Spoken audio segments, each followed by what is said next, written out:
to talk about this just because also it dates back to our first episode of the Big Weekend Gaming podcast. And what an episode that was. Like go back and listen to it. Very lengthy. 50 topips or something ridiculous. The funny thing is it's not even that far from the truth. 43.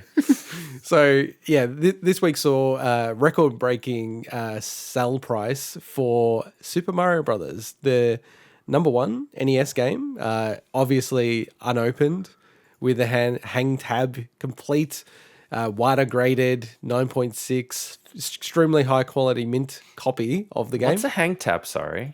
So basically, in America more so than Australia, they'll have like a little piece of plastic on the back. And they punch through it, and then that's where they hang. They'll hang the game up, right? Yes. Now there's this sick perversion that happens in the collecting community, and I say that as someone who gets a lot of amiibo, so I've got a sickness as well.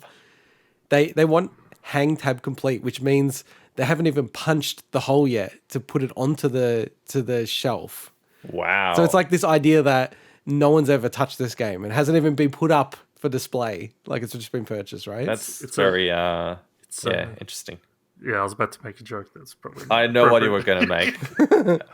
It's I'm just thinking the same thing. It's the ways that people go like, oh, this very old book. Well, was this the first print run versus the second print run? Oh, it's the second print run. Oh, it's trash. Throw it in the bin.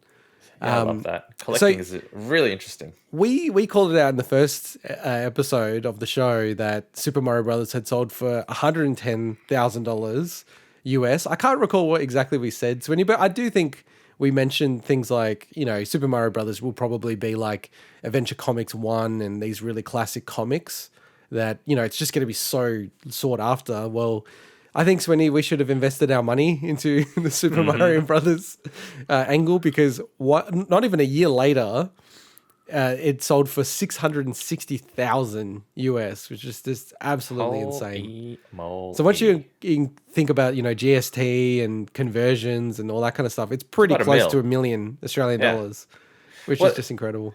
Yeah, that's super crazy. And from a seller's perspective, I mean, obviously it's one of those things that no doubt the longer you hang on to it, the more it's going to be worth. But I think it's like I had a friend who said that he bought some Bitcoins years back, and I do believe him, to buy drugs. He never bought the drugs, kept the coins, and then when they went up back in 2018, him and I were talking. And he's like, "Man, I don't know if I should bother selling these because it's not changing my life significantly enough to cash them out, even if you can cash them out, 'cause it's not as easy as that." He said it wouldn't change his life significantly enough to bother cashing them out, that he might as well just wait on them. And it's kind of like this. But I think when you reach $1 million, that's the point where you're buying a house, you're doing things where it's like, yeah, that's a significant amount of money, obviously, to really change your life. 110,000 is a significant amount of money as well. Well, it is, but again, it comes back down to 110,000 is a significant if you need that money right now. But the reality is something like that could easily be worth $500,000 later. So people do that equation in their heads and they go, well, but that's not. But what am I going to do with this? In collecting games, like that's not traditionally been the case. Like we've seen, obviously things like Nintendo World Championships and those 27K or something, super rare game, the super rare ones. Yes, but not a copy of Super Mario Brothers. And just calling that out, Swinny, because that's a beautiful kind of way for me to interject into this point that there's almost two channels around collecting vintage games. So Nintendo Champions, sorry, what was it exactly called? World Champions. World Championship. Yeah. That actually almost isn't going up in price as much. It's, if anything, maybe going down in price, right? Was it the one that sold for 27,000? I can't recall, but like what's kind of happening is there's two streams of people. There's people who are collectors of retro games. Then there are people who are collectors in general, right?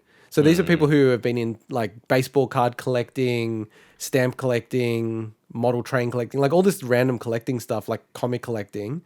And I think they're looking at it and going, Super Mario Brothers, probably Legend of Zelda, these type of games are going to be, the pinnacle of this whole genre of collecting. Yeah. So even like the rare games are in a weird way going down in price in some instances.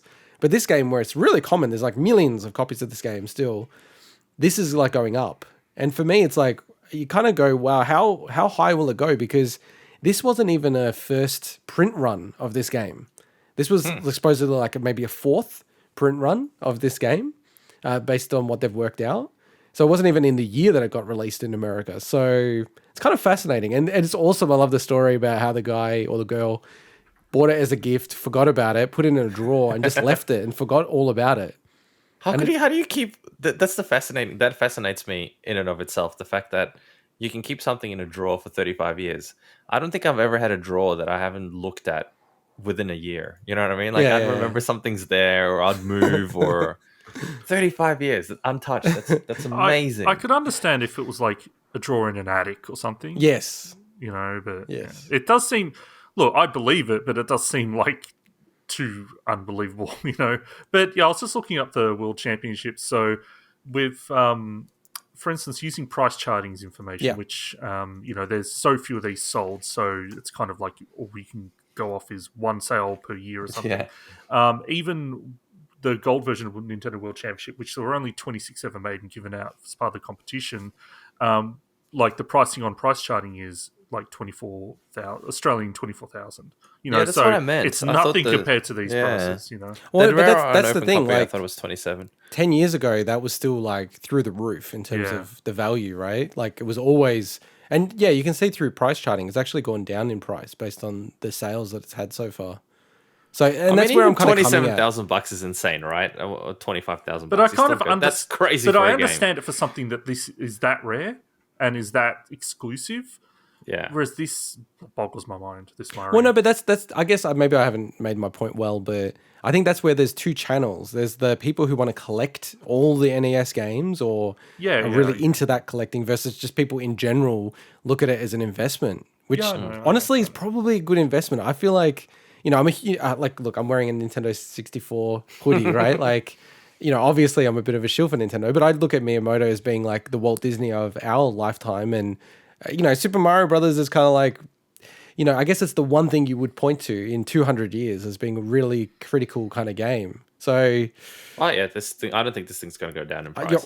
And there's going to be people who will always have insane amounts of money to pay for it. So I could imagine it going for 10 times the price. Yeah.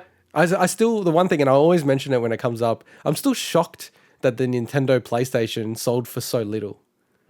Like, Swinny, I will never get over that. I feel like that thing should be worth so much more. But yeah, we'll see. Maybe one day it'll go back up in price. Maybe someone will make a documentary about it and then it'll go up. All right, and for our last news article. So this week we saw that